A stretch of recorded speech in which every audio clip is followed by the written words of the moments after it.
Boa noite a todos, que Jesus nos abençoe. O Wagner pediu que trouxéssemos algumas considerações em torno do Evangelho de Jesus, e nós escolhemos do Evangelho de Marcos, capítulo 5, os versículos 25 a 34. E certa mulher, que havia 12 anos tinha um fluxo de sangue,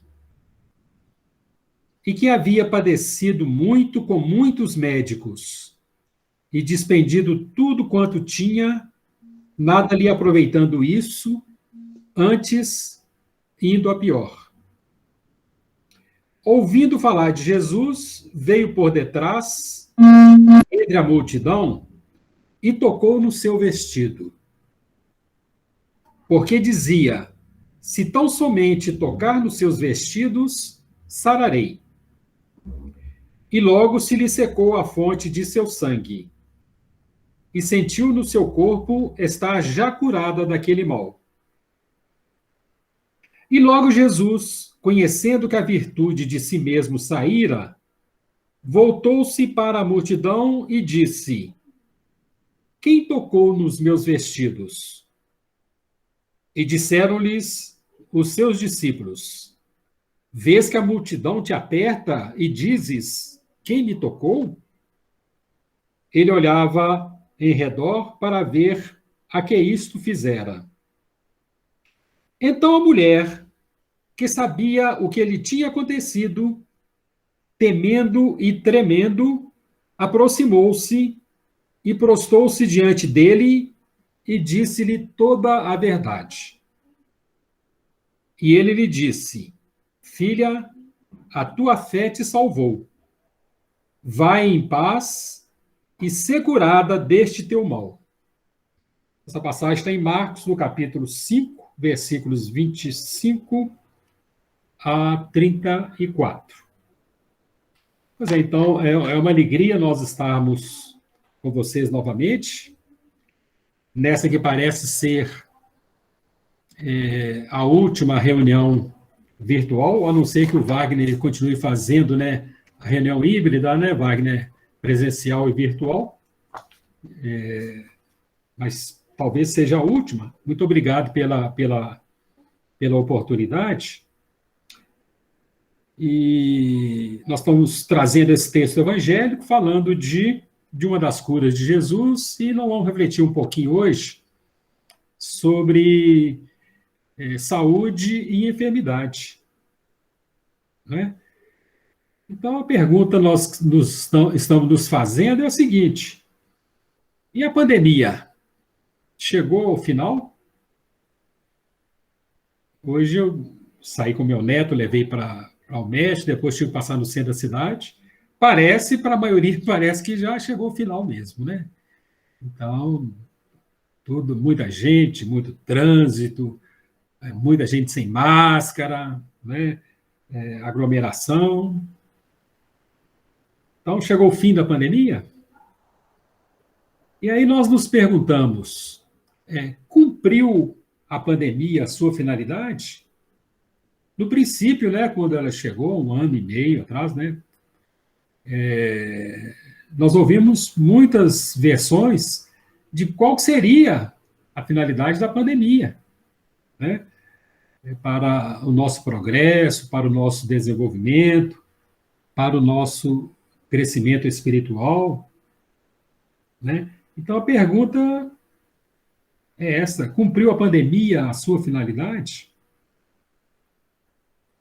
E aí a gente vai se perguntar, que finalidade, qual era a finalidade dela, dessa pandemia? E nós nos perguntamos, estamos melhores depois de 1 ano e meio de pandemia? Estamos curados? Podemos dizer que agora nós somos sadios? Nem que estamos sadios, não, nós somos sadios agora, depois da pandemia? Então, eu acho que é muito importante nós falarmos um pouquinho, na noite de hoje, sobre essa questão da saúde e da enfermidade, E vocês vão me permitir que eu vou acompanhar o livro Evangelho Terapia. Não sei se vocês conhecem. Esse livro, eu gosto muito dele, do nosso companheiro Gilberto Ribeiro Vieira. Ele é homeopata, até de Belo Horizonte. Na época que ele publicou esse livro, ele é o resultado de um estudo do Evangelho Miudinho no grupo que ele participava lá. Esse livro foi até impresso nas gráficas do Senado, e é muito difícil de achar, não é muito fácil, não. Se alguém do grupo aí tiver interesse, a gente empresta a minha cópia, né? E vão tirar outras cópias para quem interessar. Apesar que está sempre cheio de anotação, né? A gente vai fazendo anotação e tal, mas está íntegro, está intacto ainda. E como era um estudo do Evangelho Miudinho, e nós só temos alguns minutos de hoje, né? Nós vamos seguir o estudo deles. Eles, na realidade, desse texto do Evangelho, hoje nós vamos ficar apenas no primeiro versículo, né? Nessa primeira frase, né? E certa mulher, que havia 12 anos, tinha um fluxo de sangue. Não dá para a gente ver todos os versículos, né, de 25 a 34. Vamos ficar só nesse, acompanhando o raciocínio dos companheiros aqui, que foi um raciocínio muito interessante. Não é? Então, eles começam os comentários deles a respeito aí do número 12. E certa mulher que havia 12 anos. Então, nós vamos verificar aqui a numerologia, o simbolismo do número 12, e nós verificamos que o 12 dá um significado de conclusão de algo acabado, que vai partir para um novo patamar.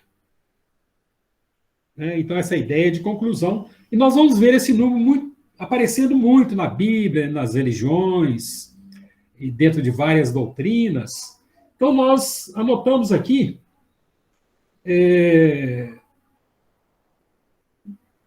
que o nosso ano, ele é constituído de 12 meses. Nós verificamos também que o grande ano, que a tradição chama de grande ano, né? São 12 eras, cada era constituída de 2.000 anos. Então, o grande ano seria de 24 mil anos nosso agora, mais 12 eras. Nós verificamos que essa era, esses 2.000 anos de cada era, significa a transição dentro das constelações, que são 12 também, que nós conhecemos mais aqui como os signos do zodíaco, né? Saímos da era de peixe, iniciamos agora uma nova era, né, de mais 2.000 anos. Nós vamos verificar que as tribos de Israel eram 12. Jesus escolheu 12 apóstolos. Então, nós temos aí bastante simbolismo dentro desse número 12. Mas os nossos companheiros trazem uma outra, acrescentam uma outra entendimento a respeito desses 12 anos em que essa mulher tinha esse fluxo de sangue. Ele traz para nós que nós podemos observar que 12, né, a dúzia, contém os 2 primeiros algarismos, dispostos conforme a contagem natural e que, por sua vez, não tem limite. 12. 1, 2. Né? Os 2 primeiros algarismos, conforme a contagem natural, e que, por sua vez, não tem limites. Né? 1, 2, 3, 4. Aí nós temos o infinito. Então, eles dizem que o 1, em sua configuração mais simples, na forma de um singelo traço vertical, permite-nos supor que este desequilíbrio certamente teve início num determinado momento, mesmo que em longínquo ontem, né? É lá do Evangelho. E certa mulher que havia 12 anos tinha um fluxo de sangue, né? Então, certamente que houve um momento em que começou essa enfermidade, em que começou esse desequilíbrio dessa mulher, né? Então, o 12, o 1, vai nos mostrar que esse desequilíbrio teve início num determinado momento, mesmo que muito longínquo. Ele nos traz que o 2, né, que vem a seguir, demonstra a tendência progressiva desses distúrbios, abrindo portas ao 3, ao 4, ao 5 e assim sucessivamente. E nós vamos verificar que é assim mesmo, né? Muitas vezes nós entramos num determinado desequilíbrio que nos afeta profundamente a nossa estrutura espiritual, e muitas vezes nós permanecemos nesse desequilíbrio, e aí vem o 2, vem o 3, vem o 4, e vão se agregando novos distúrbios, e vai se tornando um grande distúrbio dentro da nossa estrutura psíquica, dentro da nossa estrutura espiritual. E é interessante observar que, por exemplo, nós que estudamos a homeopatia, e lá no curso nós usamos uma imagem, até parece um pouco grotesca, mas que dá a intenção, quando nós recebemos um cliente no atendimento homeopático, nós procuramos mostrar essa realidade para aquele nosso cliente, mostrando para ele a imagem de uma cebola. Digamos que ela mostra para o cliente, você vai agora ao supermercado, vai ao sacolão, você vai comprar uma cebola. Tá? Então, aquela capa de cima, aquela primeira capa, não está boa. Então, o que você faz? Você tira aquela primeira capa. Aí você, logo abaixo, também não está bom ainda, você torna a tirar. Aí você vai tirando até que chegar num ponto em que a cebola está sadia. Então, a gente, para mostrar para aquele nosso cliente que o enfermo, ele quer se livrar da enfermidade dele, ele quer se livrar do mal dele. E não é assim como no toque de mágica, não é como um medicamento. Como ele já vem de muito longe, ele já é crônico, vamos dizer assim, então há necessidade de irmos trabalhando essas várias etapas. Vamos trabalhando agora o mal mais recente, e depois vamos aprofundando até chegar na origem da enfermidade com esse nosso paciente. Né? Então é isso, essa sequência, 1, 2, 3, 4, 5. Vamos trabalhar no 5, depois resolver o problema, vamos para o 4, vamos para o 3, até chegar no 1, que é a origem, que é a causa. E que nós, espíritas, já sabemos que a causa de todos os nossos males, de todas as nossas enfermidades, na realidade, é o desequilíbrio do ser espiritual que nós somos. Então, nós temos todo esse processo de autoconhecimento, conhece-te a ti mesmo, vamos nos conhecendo, etc., vamos sabendo de onde viemos, quem nós somos, vamos nos analisando, e chega um momento que a gente verifica onde estava a causa dos nossos males, e aí nós vamos trabalhar a causa. E não como a maioria de nós hoje, que trabalha apenas os sintomas, sem abranger a causa, querendo apenas eliminar o mal que nos acomete nesse momento, e sem trabalhar a causa. É muitas vezes o que acontece com a nossa medicina tradicional, né, sobretudo aqui do Ocidente, que ela busca, através de exames, de toques, de sintomas, etc., resolver uma questão que nós apresentamos para o médico no corpo físico.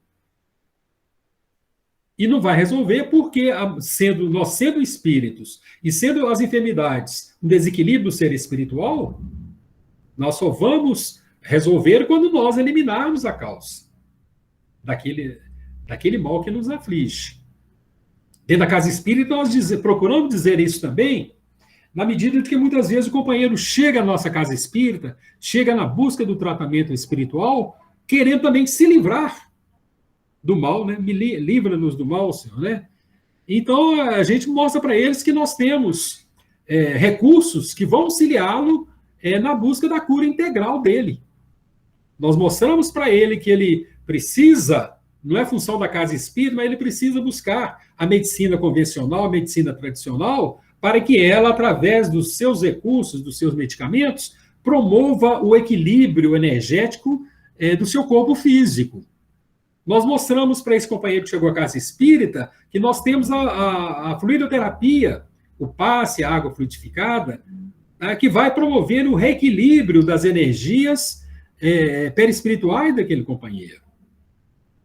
Mas se eu ficar só no médico tradicional e só nos passes na água fluidificada, não vai resolver o meu problema que eu estou sentindo. Por isso que a casa espírita, a par do tratamento fluidoterápico, ela vai oferecer as palestras, os livros, as mensagens, que vai começar a tocar o ser espiritual que nós somos, para nós buscarmos, através do autoconhecimento, nos conhecermos para ver onde está realmente a raiz do problema, a causa do problema lá atrás. Então, por isso que a Casa Espírita oferece os recursos, mas oferece também a palestra pública, oferece o atendimento fraterno, né? Oferece o livro, oferece as mensagens, para que tudo isso comece a movimentar aquele companheiro que veio buscar na Casa Espírita esses recursos. E aí nós vamos trabalhando, aos poucos. Então, aí nós podemos entender o que, quando Emmanuel fala que todos nós, espíritos encarnados e desencarnados aqui na Terra, todos nós somos enfermos aguardando alta. Não é? Algum comentário? Vai nos companheiros? Participação? Tranquilo, senhor. Eu não sei se o Mário levantou o dedo. Levantou o dedo, Mário? Eu não consigo ver daqui direito, não. Não consigo observar muito aqui, não, viu, gente? Da Maria Helena. Eu costumo brincar assim, Silvio, essa questão de levantar o dedo para motivar o pessoal a falar. Tranquilo, gente? Então, vamos lá. Obrigado, Silvio. Então, é por isso que nós vamos, dentro dessa mesma passagem evangélica, dentro disso que nós falamos, quando Jesus, ao final, ele diz para a mulher, né? E ele lhe disse: filha, a tua fé te salvou. Vai em paz e ser curada deste teu mal. Ele não afirma, você está curada agora, a sua fé salvou, vai, né? Você já está curada. Fechou-se o círculo. Não. Né? Vai, a tua fé te salvou, vai em paz e ser curada deste teu mal. E vamos agora trabalhar, né, outros males, buscar outros recursos, até nós alcançarmos a sanidade integral nossa lá na frente. Não é? Então, os companheiros prosseguem. O tema central é essa hemorragia, né? Esse fluxo de sangue que essa mulher tinha, o fluxo de sangue. Então, os companheiros dizem o seguinte: o sangue é o carreador dos recursos nutritivos e oxigenantes para todos os departamentos orgânicos. Na intimidade das células, o oxigênio será utilizado na combustão de partículas alimentares em laboriosa obtenção de energia. A necessidade deste gás é tamanha que sua ausência por alguns minutos, especialmente no cérebro, provoca lesões graves e até fatais. Isso nós vimos durante a pandemia, né? Sobretudo lá na Amazônia, em que faltou oxigênio para os companheiros, que o desespero que foi, as lesões, né? E a infinidade de desencarnes em função desse gás do oxigênio, né? Então, o sangue que é o carregador desses recursos nutritivos de que nós necessitamos, né? Vamos começar a pensar em outros fluxos energéticos nos vários corpos que nós temos, né? Os fluxos das energias perispirituais, os fluxo energético do campo mental, dos pensamentos, dos sentimentos. Então, tudo isso está bastante interligado, não é? Então, ele fala que a hemorragia significa, em essência, uma perda de energia. Então, vem a anemia, a falta de energia, não é? Então, nós vamos observar, dentro desse capítulo, que, diante das enfermidades nossas e daqueles companheiros nos quais nós observamos, nós percebemos em alguns essa perda de energia. pessoa está enfraquecida, né, alimentação deficiente, não por falta da alimentação propriamente dita, mas por dificuldade de assimilação desses elementos nutritivos. Tem uma série de fatores que causa essa perda de energia que a hemorragia representa. Mas nós observamos que outros companheiros, ao invés da perda energética, ele tem um acúmulo de energia num determinado ponto do organismo integral nosso. Ao invés dessas fendas, desses furos, por onde essas energias se perdem, no lado oposto, nós temos essa energia se concentrando num determinado ponto do nosso organismo físico, perispiritual, etc., etc., que é também um distúrbio. Não há esse fluxo, a energia precisa estar girando. Se ela se acumula, se ela acumula, nós vamos encontrar ali o quê? Geralmente é um tumor, né? O exemplo clássico é o câncer, que a energia vem e se concentra num determinado órgão, num determinado tecido, etc. E quando acontece no corpo físico é porque essa condensação energética já estão nos nossos corpos mais profundos, lá na frente. Então, a gente fica atento com perda de energia ou má circulação de energia, né? Ou condensação de energia num determinado ponto. Se essa energia ela é sadia ou relativamente sadia, nós temos um tumor benigno, que a medicina nossa chama de tumor benigno. Mas se essa energia ela está contaminada pelos nossos pensamentos, pelos nossos sentimentos, pelas nossas emoções malsãs, aí nós teremos um tumor que nós chamaríamos de um tumor maligno. Não é? Então, por exemplo, a hora que nós vamos aplicar o passe, nós aprendemos, né? Primeira coisa que nós temos que fazer se é um caso de condensação energética, e muitas vezes nós vamos observar isso através da intuição, o primeiro fato, ou nossa atividade maior naquele momento, será o passe dispersivo, dispersando essas energias, dispersando esses bloqueios, para que essa energia volte a fluir normalmente em nosso organismo. Alguém levantou o dedo. Wagner.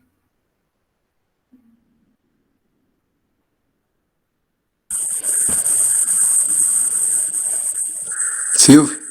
Oi. Quem que é? Fala Ricardo. Tá bom, Ricardo? Tudo bem? Bem, graças a Deus.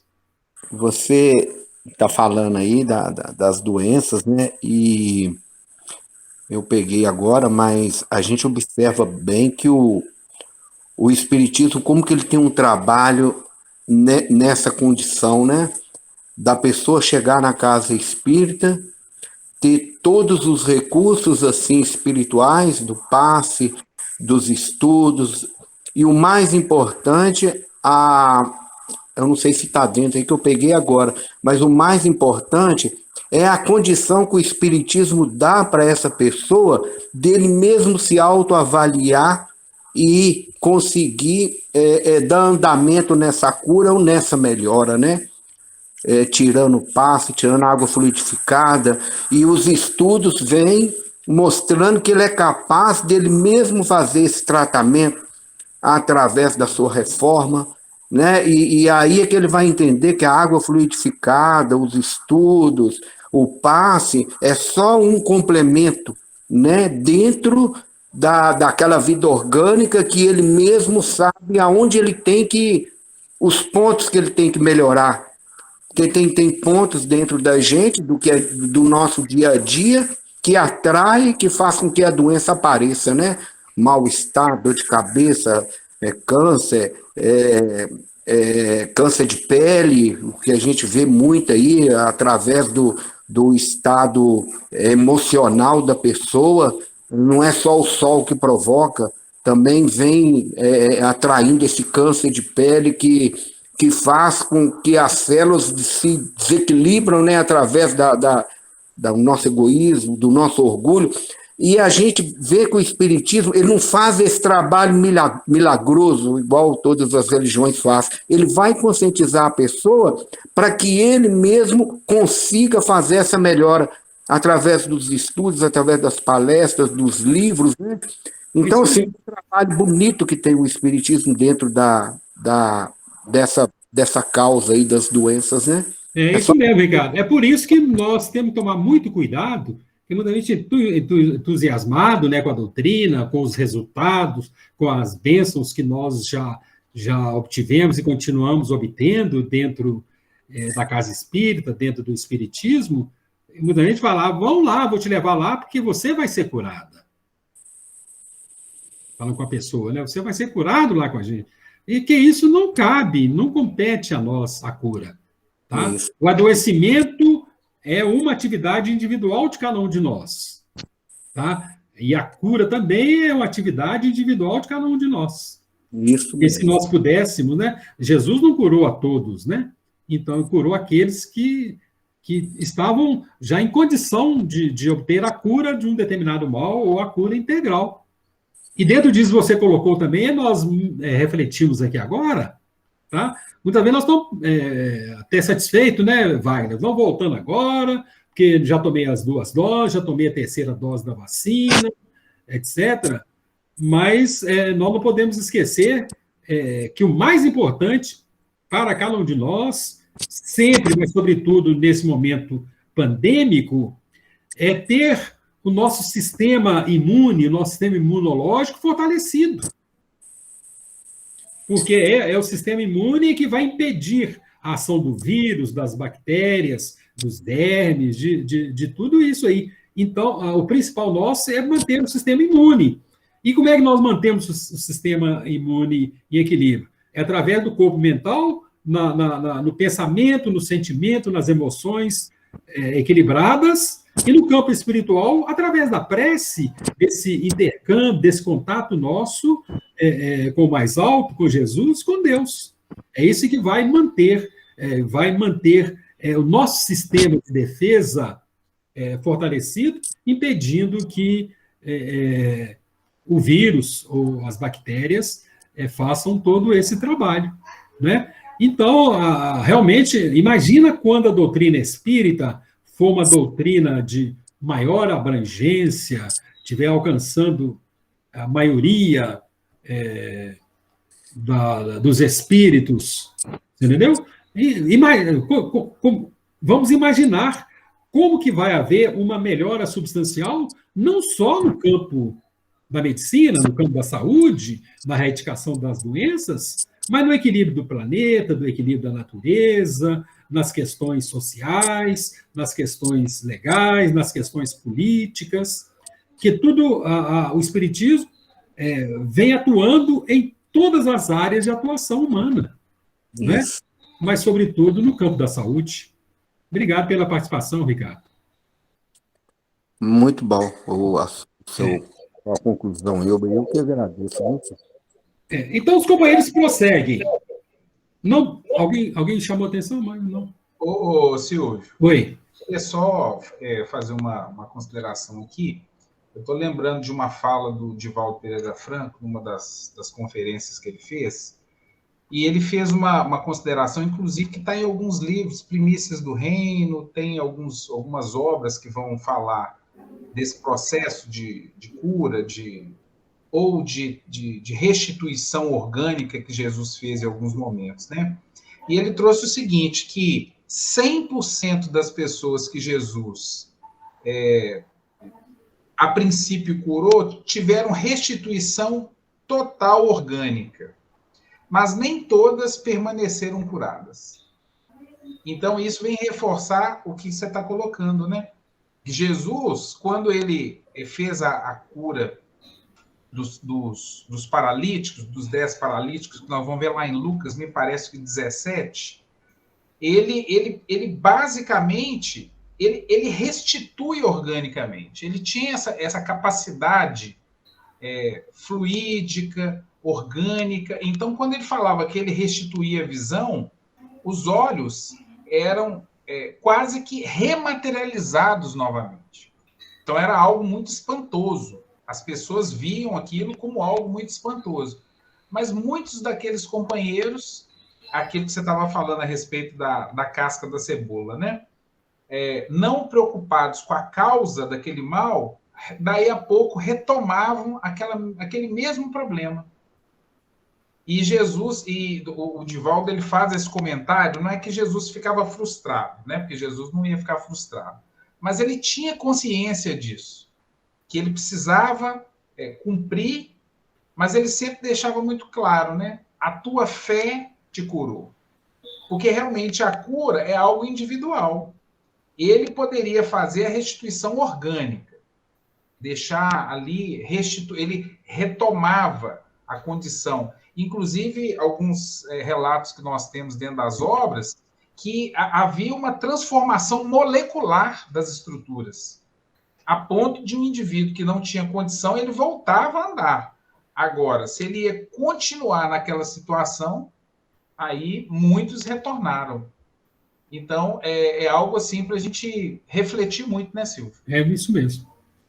Dentro dessa visão que você está trazendo, nós podemos refletir que a bênção divina, né, porque Deus quer o quê? Que nós sejamos felizes. Tá? Mas isso é uma conquista que nós vamos adquirindo. Né? Então, ele sabe esperar, porque sabe, Jesus, por exemplo, já passou por que nós passamos, ele está sabendo esperar, sabe que nós vamos chegar lá um dia. Então, essas curas são como se fosse um paliativo, né? Como se fosse, quando você tem uma dor de cabeça, você toma um analgésico, etc., para dar condição a esse espírito, né, de ele avançar um pouquinho mais, dar mais um pequeno passo à frente lá, dentro desse processo evolutivo aí, né, que a natureza não dá salto. Então, você vê as bênçãos divinas aí. E quando eu obtenho uma melhora, tá, e eu posso dar um passo maior, né? Porque se ficássemos todo mundo dentro do mal pior, a gente até desanima, né? E vai demorar muito mais para nós sairmos do estado enfermiço no qual nós estamos aí, né? Mas então os companheiros continuam dizendo o seguinte: não devemos perder de vista que o organismo humano é uma unidade, com 3 componentes distintos, interligados e intensamente aderidos um ao outro: espírito, energia vital e corpo. Ou pensamento, energia e matéria. Ou mente, perispírito, órgãos. Sendo estas algumas das diferentes terminologias para os mesmos elementos. Tá? Nós somos uma unidade, com 3 componentes: o ser espiritual, o ser perispiritual, o ser mental, né? E quando encarnado, essa energia material do corpo físico. O aparecimento de qualquer disfunção ou lesão orgânica representa quase sempre mera projeção de distúrbio idêntico engendrado no nível psíquico. Um desacerto mental transitório possivelmente acarreta modificações instantâneas no circuito energético do indivíduo, talvez detectáveis na aura, quiliangrafia, que se reproduzirão no conjunto somático, através de disfunções passageiras. Se o desajuste mental for duradouro, as alterações energéticas e físicas também o serão. Então, quando nós começamos a trabalhar no atendimento fraterno, no passe, ou dentro de algumas, quem não é médico, né, dentro de algumas terapias alternativas, quando o companheiro nos procura e nós vamos fazer a anamnese dele, Enquanto ele vai conversando, nós vamos observando os sinais, os sintomas dele, e nós já detectamos onde está a causa do problema. Exemplo, digamos que o companheiro está com uma catarata, algum problema de vista, né? Uma miopia, um astigmatismo, uma coisa muito forte, uma inflamação, ou um buraco macular, alguma coisa dessa natureza, a gente já caminha naturalmente para observar que esse espírito está com dificuldade de visão. Pode estar ligado a um fanatismo, por exemplo, a uma obstinação, alguma coisa dessa natureza. Se o companheiro chega para nós se queixando de problemas de coluna, dor de coluna, todo, né? Nós podemos saber que ele deve estar carregando um fardo maior do que ele pode carregar, e muitas vezes ele está carregando o fardo dele, mas de outras pessoas também. Pode ser familiares, por exemplo. Por isso está com a sobrecarga que está afetando a sua coluna. Se o companheiro tem uma dificuldade de andar, manca, né, desequilíbrio andar, alguma coisa dessa natureza, podemos observar que espiritualmente ele não está conseguindo caminhar, buscar o caminho reto do evangelho, a vida espiritual. Nós vamos verificar que ele pode estar caminhando por atalhos perigosos, difíceis de caminhar, etc, etc. Se o problema é cardíaco, nós podemos caminhar para os sentimentos. Como é que estão os sentimentos daquele companheiro, etc, etc. Se o problema é respiratório, nós podemos caminhar para verificar a questão do egoísmo dele. Por aí afora vai, entendeu? Então a gente vai aprendendo, porque o corpo fala e a gente começa a aprender a falar com o nosso próprio corpo e depois ver que o corpo do outro está falando também, e o corpo fala. E a gente vai fazendo essa correlação, e lá na frente, muitas vezes, o companheiro não sabe onde está a causa do seu adoecimento, e nós ajudamos esse companheiro a conhecer essa causa ou refletir sobre isso, para que ele, conhecendo, ele possa fazer o trabalho que precisa ser feito nessa causa lá. Essa causa. Então, essa unidade. Então, considerando que toda enfermidade é decorrente do desequilíbrio do ser espiritual que eu sou, se esse desequilíbrio é transitório, nós temos um desajuste energético transitório. Mas se ele é de duração mais longa, ele começa a desorganizar as estruturas energéticas do perispírito. Que já desorganizou no campo mental, né? Pensamento desorganizado, emoções desorganizadas, sentimentos desorganizados. Isso se permanece, passa para o perispírito.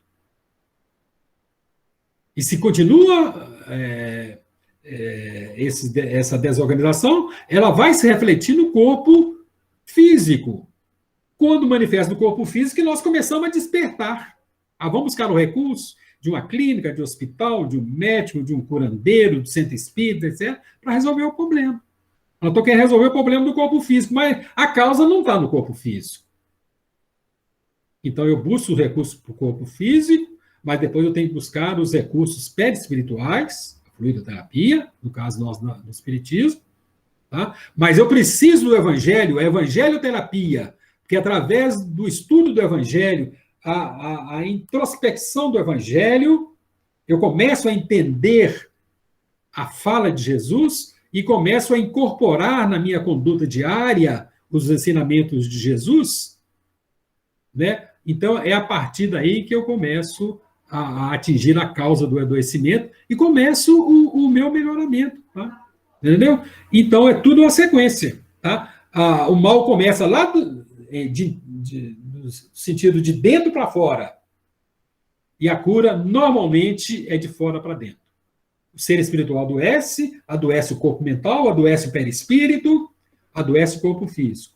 Aí eu começo o processo de cura, buscando o equilíbrio do corpo físico, buscando o equilíbrio do corpo perispiritual, buscando o equilíbrio do corpo mental, e muitas vezes vou até usar aí recursos da psicologia, da psiquiatria, de outras áreas, que tratam da mente, que tratam do pensamento, que tratam do sentimento, que tratam das emoções.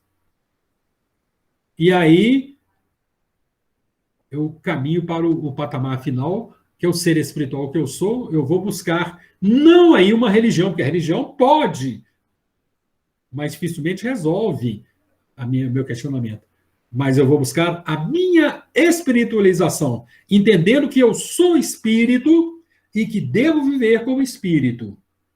E que, enquanto espírito, eu conheço que eu sou filho de Deus, que Deus age através das suas leis, todas elas dirigindo a minha vida para que eu encontre o equilíbrio, a harmonia, a felicidade, a saúde e a paz, a partir do momento em que eu começo a viver de acordo com as leis divinas. Então, nós sempre pensando nessa unidade nossa, dentro dessa trindade, de espírito, perispírito, corpo físico e corpo mental. Ok? Os companheiros prosseguem. A hemorragia corresponde, no plano da matéria, à mesma perda de energia acontecida por comportamentos em que ocorre vazamento de componentes psíquicos. A doença hemorrágica não requer a prática de delitos ou infrações, mas de se utilizar exageradamente recursos úteis já conquistados. A preocupação obsidiante pode ser uma prudência que se excedeu. A nostalgia deprimente, uma recordação que se hipertrofiou. O remorso exasperante, um arrependimento que se desgovernou. A obstinação acentuada, uma vontade que se exagerou. E o fanatismo, uma crença que se entumeceu. A preocupação obsidiante, a nostalgia deprimente, o remorso exasperante, a obstinação acentuada e o fanatismo exemplificam algumas condições onde acontece desperdício de inestimáveis potenciais psíquicos. O consumo desnecessário de atenção, concentração, emoção ou sentimento em situações as mais distintas, como as citadas acima, expoliam o indivíduo, e este combustível psíquico, utilizado excessivamente, provoca no corpo um distúrbio análogo, cujos exemplos mais típicos são a perda de sangue ou de glicose.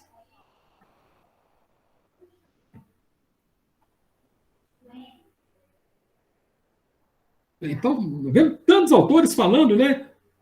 Por que você... A questão da preocupação, por que você está se preocupando?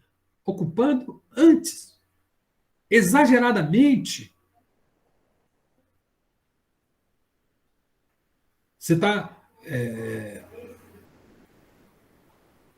gastando energia com isso?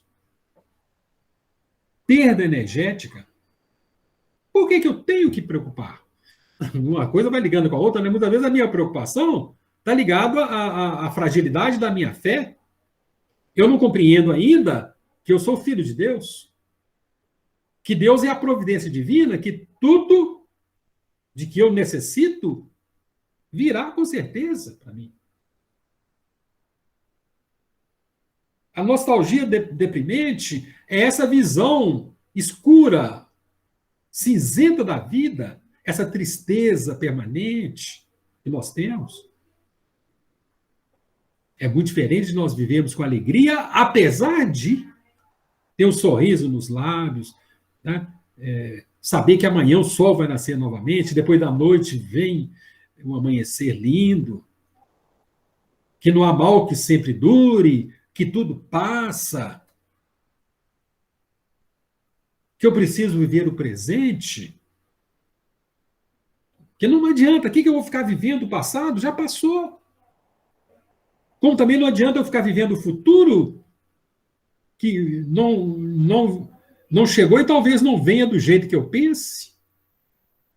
Viver o presente. Cada momento agora, cada momento que eu vivo, eu procuro viver esse momento da melhor maneira possível.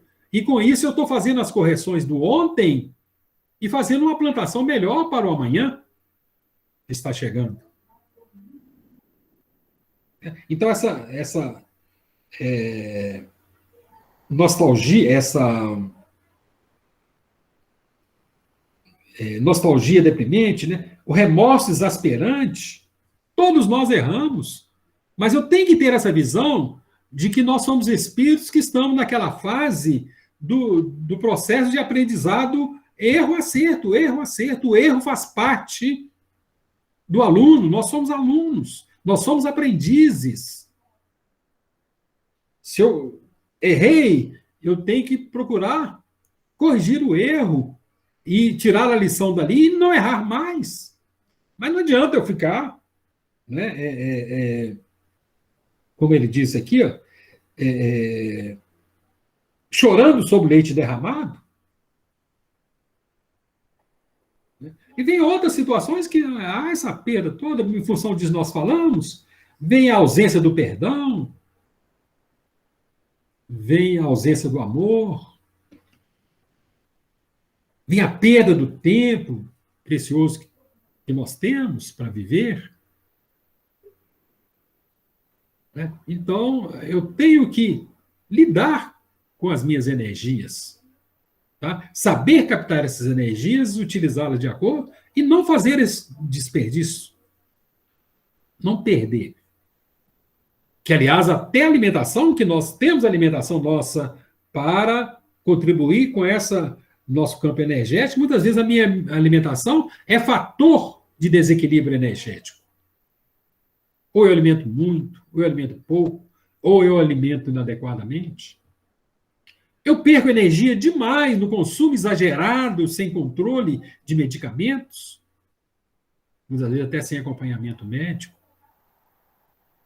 Eu sei que o momento da noite é o momento do descanso do corpo físico, do recreio do espírito, que é o momento de eu buscar novas energias, mas eu vou deitar muito tarde, fico diante da televisão até 1, 2 horas da manhã, ou diante de outros fatores, e não vou dormir. E no dia seguinte eu estou pior do que eu estava hoje, porque eu não dormi, o corpo está cansado. Eu não tive o recreio do ser espiritual que eu sou. Hoje em dia nós temos um fator altamente desequilibrante das nossas energias, que são os aparelhos eletroeletrônicos.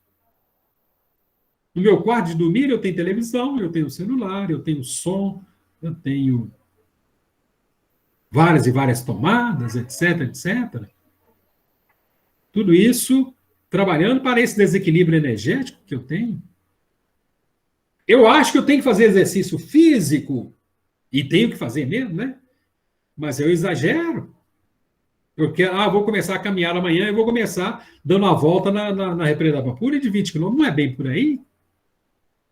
Eu vou começar com 3 horas de academia, não é por aí. Tem tudo, tem o bom senso, a lógica, a razão, me convida a ter um equilíbrio na minha vida. E sem falar nas emoções, né? Quando, por qualquer coisa, eu fico destramelhado emocionalmente, e haja energia para isso. Vê que quando a gente tem raiva, quando a gente briga, quando a gente grita, a gente sente imediatamente, no nosso corpo, a gente sente essa perda de energia. Eu tenho que tomar cuidado com isso, viver uma vida. Nós estamos falando aqui diante de uma religião, a doutrina espírita, né? Mas não estou falando coisas que parece que é de outras áreas, mas não é, porque tudo contribui para o nosso equilíbrio, equilíbrio integral nosso. Né? Então, são as outras ciências que estão buscando, como disse o Ricardo, na doutrina espírita, esses conceitos, muitas vezes sem saber que é da doutrina espírita, mas nós já sabemos que eles são da doutrina espírita. Alguém levantou o dedo aí. Foi? Sou eu, Ele levantou a mão aí. Sou eu. Mas a gente observa, Silvio, que desde quando a gente começa a estudar a doutrina, desde anos atrás, a doutrina espírita ela está em todos os pontos, em todas as áreas. Ela está na política, na religião, na música, na arte, em qualquer área que você aprofundar, você estudando a doutrina espírita, é o que você falou aí agora. A gente encontra a doutrina espírita explicando, te dando uma visão, te dando assim um horizonte para você entender. Então, o campo espiritual, a doutrina espírita já tem esse mecanismo, é porque para poder sustentar as mais variadas pessoas que chegam dentro da doutrina. Cada uma vem de um lugar, cada uma vem de uma área, com pensamento diferente. Opa, é essa casa aqui que estuda mais esse tema, é que essa pessoa vai se encontrar ali. Já tem o trabalho espiritual, já tem o trabalho do anjo de guarda, dos amigos espirituais, e a pessoa às vezes é dirigida para aquela casa, onde que vai dar para ela essa sustentação, porque a doutrina espírita, qualquer área que a gente imaginar da psicologia, da psiquiatria, ela atua.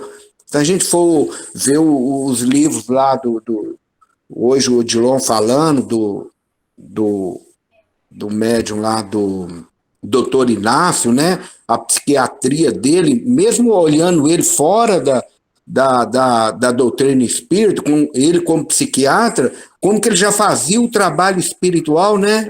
Ele, depois de desencarnar, ele aprofundou mais com os livros, mas como que ele, como psiquiatra, ele abandonou os remédios, passou a fazer o trabalho espiritual nas pessoas e olhando o lado obsessivo. Então, assim, é um campo bacana, bonito demais, né? O que você falou aí agora, porque o espiritismo não deixa ninguém a pé, né? Não deixa ninguém sem noção. Estamos chegando ao final, só para eu fazer, Ricardo, o fechamento aqui. Eu acho que, se fosse por mim, eu ficava até às 11 horas da noite falando, né? Porque é muito gratificante. Era só para contribuir. Falar de doutrina espírita, né? Mas então, o autor traz aqui, estou pulando alguma parte, ele traz para nós que toda atividade, bem como qualquer envolvimento afetivo, deve sempre levar em consideração a dosagem ou limite de forças. Até mesmo o amor, se descontrolado, degenera-se em solicitude e idolatria, ciúme e apego. Por esta razão, o Cristo, ao enunciar o primeiro de todos os mandamentos, observou as limitações do potencial de cada um, recomendando não ultrapassá-las. Amarás, pois, ao Senhor teu Deus de todo o teu coração e de toda a tua alma e de todo o teu entendimento e de todas as tuas forças. Dosagem, questão de dosagem, questão de equilíbrio, questão de bom senso. Tudo isso que nós precisamos. Com alegria ter estado com vocês. Estou aqui ansioso para um dia estar presencialmente, na casa de Bezerra de Menezes, né? Se Deus quiser, nos tempos. Que Jesus nos abençoe, continue nos intuindo, nos auxiliando para que a gente vá sem pressa, mas sem parar, né? Fazendo essa nossa transformação, essa nossa modificação íntima, e ajudando-nos a nos melhorar, para que, ao final desta jornada que nós temos, dessa reencarnação aqui, que nós possamos dizer que foi a melhor reencarnação que nós já tivemos. Que nós possamos estar voltando consciente de que nós demos um salto quântico na nossa evolução. Graças à doutrina, graças às casas espíritas, graças a casa de Bezerra de Menezes de Santa Luzia. E graças ao Wagner, né? Que Jesus nos abençoe e nos ampare a todos nós. Gratidão a todos. Vou pedir, então, você, Mário, para fazer a prece por nós nessa noite. E desde já nós agradecemos ao Silvio, a cada um de vocês que participaram conosco. E, então nós vamos fazer a nossa prece final. Senhor Jesus, neste momento, nós vos agradecemos pelas bênçãos do dia que tivemos e também pelas bênçãos da noite que teremos. Vos pedimos que os espíritos bondosos e amigos possam levar nossas vibrações de muita paz a todos aqueles que estão nas sarjetas, debaixo das pontes, passando por provações difíceis. Alcancem também os nossos governantes, a fim de que eles se tornem mais maleáveis, mais flexíveis às inspirações que vêm do mais alto. Pai nosso que estais nos céus, santificado seja o seu nome. Venha a nós o vosso reino, seja feita a vossa vontade, assim na terra como no céu. O pão de cada dia, dai-nos sempre. Perdoa as nossas dívidas, assim como perdoamos os nossos devedores. Não nos deixes cair em tentação, e livra-nos do mal, que assim seja.